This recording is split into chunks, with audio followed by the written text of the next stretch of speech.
ഇടുക്കി കട്ടപ്പന ഇരട്ട കൊലപാതക കേസിൽ 2 ദിവസങ്ങളായി നടത്തിയ തിരച്ചിലിലും നവജാത ശിശുവിന്റെ മൃതദേഹാവശിഷ്ടങ്ങൾ കണ്ടെത്താൻ കഴിഞ്ഞില്ല. കസ്റ്റഡിയിലുള്ള പ്രതി നിതീഷ് മൊഴിമാറ്റി പറയുന്നതും പോലീസ് ഉദ്യോഗസ്ഥരെ വലയ്ക്കുന്നുണ്ട്. കൂടുതൽ ചോദ്യം ചെയ്യുന്നതിന് ശേഷം മറ്റ് 2 പ്രതികളായ വിഷ്ണുവിന്റെയും സുമയുടെയും അറസ്റ്റ് രേഖപ്പെടുത്തുന്നതിനാണ് പോലീസിന്റെ നീക്കം. 4 മണിയോടെയാണ് പോലീസ് സംഘം 2ാം ദിവസത്തെ പരിശോധന ആരംഭിച്ചത്. നവജാത ശിശുവിനെ കൊലപ്പെടുത്തി കട്ടപ്പന സാഗര ജംഗ്ഷനിലെ വീടിന് സമീപത്തുള്ള തൊഴുത്തിൽ കുഴിച്ചുമൂടി എന്നായിരുന്നു പ്രതി നിതീഷിൻ്റെ ആദ്യ മൊഴി.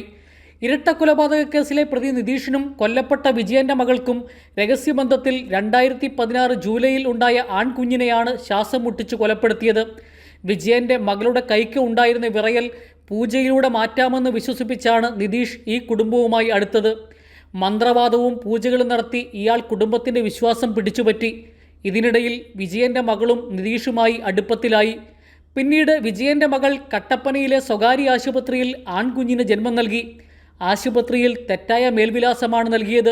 ഇതിനിടയിൽ കൃത്യം നടത്തിയത് സംബന്ധിച്ച് നിതീഷ് മൊഴിമാറ്റി പറയുന്നതാണ് പോലീസിന് പ്രതിസന്ധി ഉണ്ടാക്കുന്നത്. ആദ്യം കുഴിച്ചുമൂടിയ തൊഴുത്തിൽ നിന്നും മറ്റാരും അറിയാതെ മൃതദേഹം എടുത്തുമാറ്റി കത്തിച്ചു കളഞ്ഞു എന്നാണ് നിതീഷിൻ്റെ പുതിയ മൊഴി. ഇതിനുശേഷം പോലീസ് സംഘം വിശദമായി ചോദ്യം ചെയ്യൽ നടത്തിയിരുന്നു. നിതീഷിനൊപ്പം പ്രതികളായ വിജയൻ്റെ മകൻ വിഷ്ണു, ഭാര്യ സുമ എന്നിവരെയും പോലീസ് ചോദ്യം ചെയ്തു.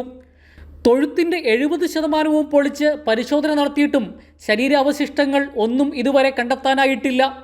ഇരട്ടക്കൊലപാതകം പൂർണ്ണമായി തെളിയണമെങ്കിൽ നവജാത ശിശുവിനെ കൊലപ്പെടുത്തി കുഴിച്ചുമൂടിയത് എവിടെയെന്ന് കണ്ടെത്തുക തന്നെ ചെയ്യണം. അതിനായുള്ള പരിശ്രമത്തിലാണ് പോലീസ്. കൈരളി ന്യൂസ്, ഇടുക്കി.